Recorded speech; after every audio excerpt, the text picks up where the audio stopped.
தமிழ்நாடே கேள்விப்பட்டிராத அதிரடி விலை குறைப்பு சூப்பர் சரவணா ஸ்டோர்ஸ். தொடர்ந்து அரசியல் படிப்போம், பேசுவோம், விவாதிப்போம்.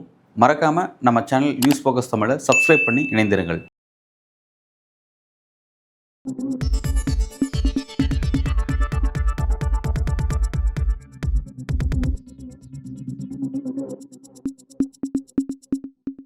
நியூஸ் ஃபோக்கஸ் தமிழர்களுக்கு வணக்கம். இன்று நம்முடன் உரையாட திரு சேகுவார் அவர்கள் இணைந்திருக்கிறார். வணக்கம். வணக்கம் சார். தாவேகாவுடைய கொள்கை பரப்பு செயலராக சமீபத்தில் துணை பொதுச் செயலராக பதவி பெற்றிருக்க ராஜ்மோகன் கிட்டத்தட்ட ஒரு மாதம் கழிச்சு இந்த கரூர் இன்சிடென்ட்க்கு அப்புறம் இப்போ அவருடைய ராஜ்மோகன் ரிப்போர்ட்ஸ் அப்படிங்கிற சேனலில் அரசியல் விமர்சகர் மதிவான் அப்படின்ற ஒருத்தரை இன்டர்வியூ பண்ணியிருக்காரு. இந்த இன்டர்வியூவில் முழுக்க முழுக்க கடந்த ஒரு மாதமாக விஜய் மீது வைக்கப்பட்ட விமர்சனங்களுக்கு பதில் விமர்சனங்கள் வைக்கிற மாதிரி அந்த இன்டர்வியூ நடத்தியிருக்காரு. இதை எப்படி பார்க்குறீங்க? டிஜிட்டல் புரட்சி ஏற்பட்ட பிறகு இந்த யூடியூப்லாம் வந்துருச்சுல, அந்த யூடியூப்லாம் விலை பேசி வாங்கக்கூடிய வேலைகளும் நடந்துட்டு தான் இருக்குது. அது நம்ம பண்ணிட்டு தான் இருக்கோம். அப்படி விலை பேசி வாங்கப்பட்டவர் தான் இந்த நபர் ராஜ்மோகன். ராஜ்மோகன் பேசுகிற பழைய பேச்சு வேணுமா உங்களுக்கு? அனுப்புவா. பார்த்துருக்கேன் சார். பெரியார் பற்றிலாம் நிறைய பேசியிருப்பார் சார். பெரியார் உதயநிதி பற்றி பேசுறது வேணுமா உங்களுக்கு? அப்படி எப்படின்னா, நான் இதை சொல்கிறேன், இங்கே நம்ம சேனல்லே சொல்கிறேன். விஜய் கட்சி தொடங்கிறதுக்கு முன்னாடி ஜெயலலிதா இல்லாத ஒரு அரசியல் இருக்கும்போது ரஜினி வருவார்னு ஒரு பார்வை இருந்தது. அப்போ பலரும் என்ன எதிர்பார்த்தான்னு கேட்டால், இங்கே தேசிய கட்சி யாரும் கால் விடாமல் இருப்பாங்க, இவர் வராரு. ஆனால் ஒரு ஆன்மீக அரசியல் சொன்ன உடனே மிகப்பெரிய அடியாச்சு எல்லாருக்குமே. ஏன்னா ஏற்கனவே அதிமுக நசுக்கிட்டு வருது, நலிஞ்சு போயிட்டு வருது, நொடிஞ்சு போயிட்டு வருது. இந்த இடத்துல ஜெயலலிதா இல்லாதனால இப்படி ஆகுது. இப்போ ஒரு கவர்ச்சிகரமான ஒரு அரசு எம்ஜிஆர் இவர் ரஜினி வந்துட்டாருன்னா, அப்போ இங்கே ஒரு திராவிட, ஏன்னா அவரும் கிட்டத்தட்ட அப்படி தானே. இங்கே பார்த்தீங்கன்னா நான் தமிழ்நாடு சார்ந்தவன், தமிழ் பாலை குடித்தேன், அது இதுலாம் சொல்லியிருந்தார். ஆனால் என்ன ஆச்சு, திடீர்னு பார்த்தாரு, வந்தார், அவருக்கு ஏதோ ஒரு நெருக்கடி வந்தது, உடனே அவர் போயிட்டார். அப்போ இந்த இடத்துல கேட்டால் ஜெயலலிதா இடத்த ஃபில் பண்ணுறதுக்கு ஆள் இல்லை. நம்ம பார்த்தீங்கன்னா ஒரு வேளை விஜய் வருவார், வரலான்ற மாதிரி ஒரு பேச்சு ஓடிட்டு. அதுக்கு முன்னாடிலாம் வரல. இப்போ இது எதுக்கு சொல்ல வரேன்னா, நாம் ரொம்ப ஒரு நம்பிக்கையோடு எதிர்பார்த்த தலைவராக ஒரு காலகட்டத்தில் இருந்தார். அதுக்கப்புறம் அரசியல் கட்சின்னு தொடங்கும் போது யாரெல்லாம் விஜயை ஆதரித்து பேசுனாங்கன்னு நீங்கள் லிஸ்ட்டு எடுத்தீங்கன்னு வச்சிங்களேன். நான் சொல்கிறது கட்சி தொடங்கிறதுக்கு முன்னாடி இந்த ராஜ்குமார் என்ன பண்ணிருந்தாரு பாருங்கள். நான் சொல்கிறது கட்சி தொடங்கிறதுக்கு முன்னாடி சொல்கிறேன். விஜய் கட்சி தொடங்குன்னா அந்த அறிவிப்பு கொடுக்குறாரு இல்லையா, அந்த தேதிக்கு முன்னாடிலாம் பார்த்தீங்கன்னா யாருமே இல்லை, 3 பேர் மட்டும்தான் ஆதரித்து பேசியிருந்தாங்க. நல்லா புரிஞ்சுங்க. இதே லைலாமணி என்னை டவர் பார்க்கில் மீட் பண்ணார், எங்கன்னா அண்ணா நகரில். அப்போ நான் விஜய் அரசியல் வருகையை ஆதரிக்கிறேன், கூத்தாடினே ஏன் அரசியல் வரக்கூடாது, வரட்டும் அப்படின்னு நான் சொன்னேன், பேசிட்டு இருந்தேன். இது அரசியல் வரத்துக்கு முன்னாடி. அப்போது லைலாமணியும் வீர விக்னேஷ், ஜெகதீஸ்வர், இந்த 3 பேர் மட்டும்தான் ஆதரிச்சிருந்தேன். அவங்க நான் நினச்சேன், சரி அதிகாரப்பூர்வ செய்தி தொடர்பான்னு சொல்லி பேசிக்கிறாங்களே அப்படின்னு சொன்னேன். அப்போ தான் லைலாமணி சொன்னார், அப்படி நாங்கள் தானே சொல்லிக்கிறோம், அந்த மாதிரி இது வரைக்கும் எந்த போஸ்டிங் எங்களுக்கு எதுவும் டிக்ளேர் பண்ணிலாம் சொல்லவே இல்லை. நாங்கள் தலைவரை ஆதரித்து பேசுகிறோம்னு சொன்ன உடனே அண்ணன் புஷி அண்ணன் என்ன செஞ்சார், நீங்கள் பேசுங்கப்பா, ஃப்யூச்சரில் கட்சி தொடங்கும் போது பார்த்துக்கலாம்னு சொல்லிட்டாங்க. அந்த 3 பேரை தவிர்த்துட்டு, நான் மீண்டும் சொல்கிறேன், 3 நபர்களை தவிர்த்துட்டு, லைலாமணி, வீர விக்னேஷ், இந்த 3 பேரை தவிர்த்துட்டு யாராவது ஒரே ஒருத்தர் ஊடகத்தில் ஆதரிச்சாங்களான்னு பாருங்கள், கிடையாது. ஆனால் நான் விஜய் கட்சி தொடங்கின வரைக்கும் நான் ஆதரித்தேன். தொடங்கின பிறகு கூட பார்த்தா நான் ஜான் ஆரோக்கியம் எனக்கு தொடர்பு இருந்துச்சு. ஒரு 6 சந்திப்பு நடந்தது அவரோட சேர்ந்து எனக்கு. ஆனால் ஒரே ஒரு சம்பவம் தான், நடிகை த்ரிஷாவோட ஒரு தனி விமானத்தை பயணம் பண்ணும்போது அவர்கிட்ட நான் கேட்டேன், அரசியல் வியூகன்றது எப்படி போகும் இனிமேல், இது ட்ரோல் மெட்டீரியல் ஆகாமல் விமர்சனம் ஆகாமல் அவர் சரியான பதில் என்கிட்ட சொல்லாதனால அன்றைக்கே நான் சென்ட்டேன், இது ஒழுக்கமற்ற அரசியல், இது போயிடும். ஏன்னா ஜெயலலிதாவே அரசியல் வந்த பிறகு ஒழுக்கத்தை கடைப்பிடிச்சாங்க. அதுக்கு முன்னாடி 1000 விமர்சனம் இருக்கலாம்.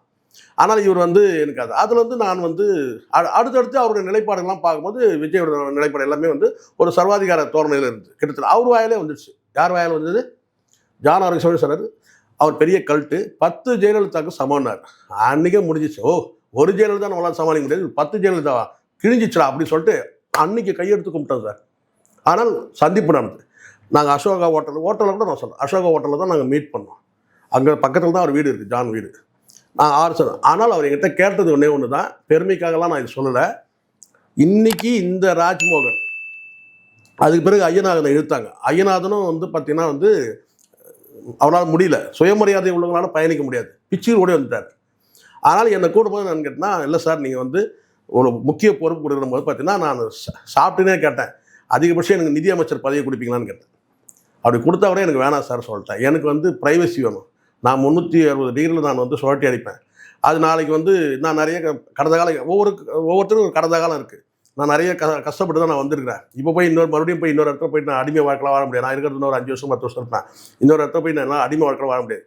ஆதரிக்கிறேன், நல்ல விஷயம் பண்ணால் ஆதரிப்போம், இல்லைனா எதிர்ப்போம். ஒரு 6 முறை வந்ததுன்னா, ஆனால் சில விஷயங்கள் நான் சொன்னேன், அது நடந்தது. அதான் இப்போ நடக்குது இல்லை ஒரு விஷயம். அது நான் என்றைக்கு சொன்னது தெரியுமா? இந்த விளக்கு, இந்த உங்களுக்குலாம் எனக்கு நம்பிக்கை இல்லை, இருந்தாலும் நீங்களாம் நம்புவீங்களா இந்த விளக்கு, இந்த சாமி, இதெல்லாம். இந்த விஷயம் நான் என்றைக்கு சொன்னேன்னு கேட்டிங்கன்னா, இன்றைக்கி இந்த அதிகாரிகள், இந்த காவல்துறை ஓய்வு பெற்ற அதிகாரிகள்லாம் இன்றைக்கி கொடுத்த மனு இல்லை, அவங்க என்றைக்கோ கொடுத்த மனு. இதை தாண்டி ஒருத்தர் வந்து பார்த்தீங்கன்னா ஐபிஎஸ் ரேங்கில் ஒருத்தர் வந்து பார்த்தீங்கன்னா காத்திருந்தார், இவர் வந்து அரசியல் கட்சியில் சேர்த்துப்பாங்கன்ட்டு. இந்த ஜான் ஆரோக்கியசாமி உட்பட, இந்த புஷியானது உட்பட அடுத்த ஆளை கொண்டு வந்து உள்ளே விடக்கூடாது. உள்ளே விட்டோம்னா நமக்கு வீக் ஆகிடும்.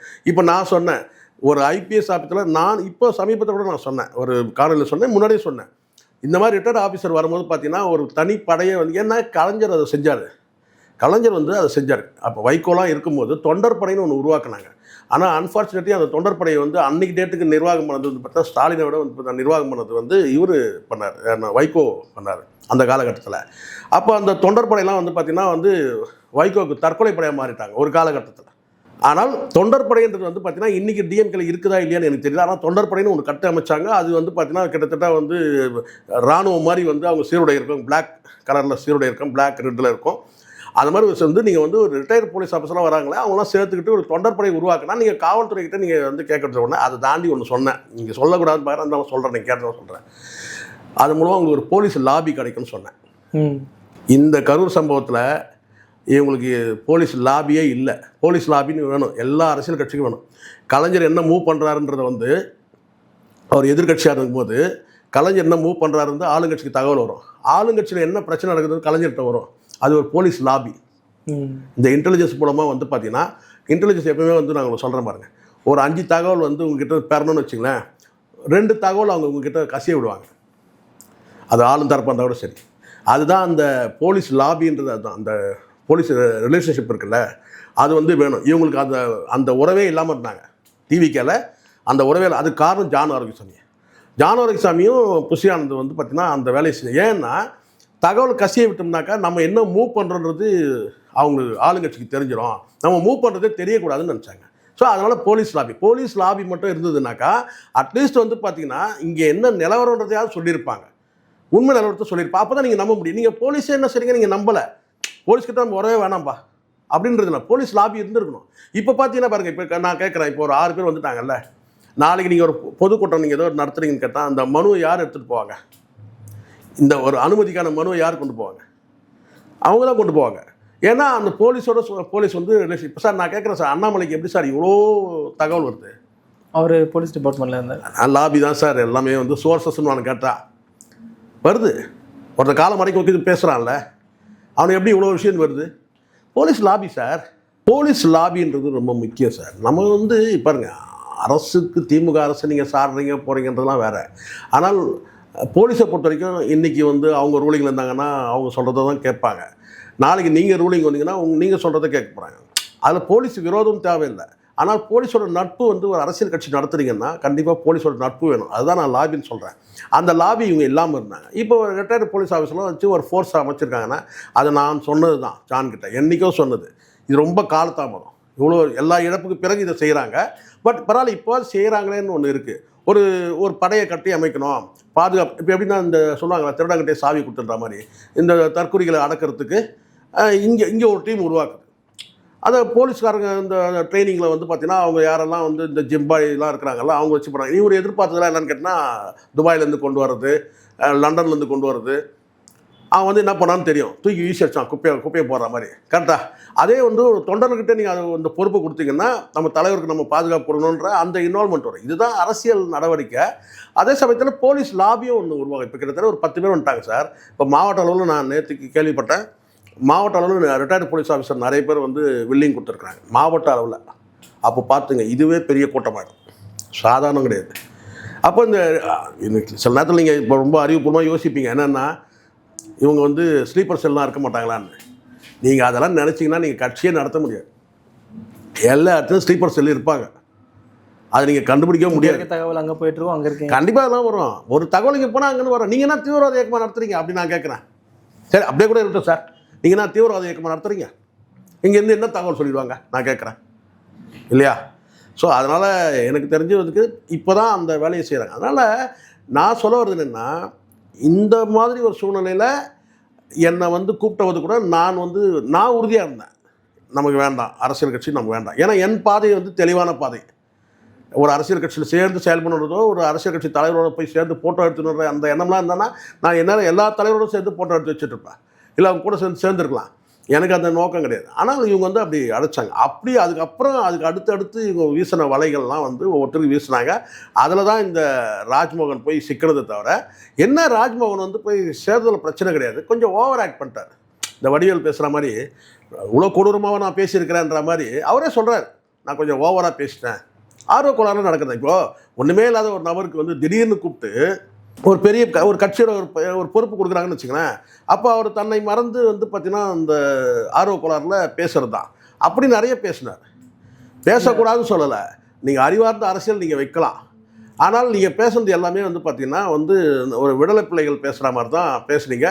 வீடியோ காலில் வரும் தலைவர் அல்ல, வீட்டுக்கே வரும் தலைவரும் நீங்கள். இப்போ யார் வீடியோ காலில் போகிறது நீங்கள் சொல்லுங்கள்? யார் வந்து வீட்டுக்கு போகாமல் வந்து ஹோட்டலுக்கு கூப்பிட்டது சொல்லுங்கள்?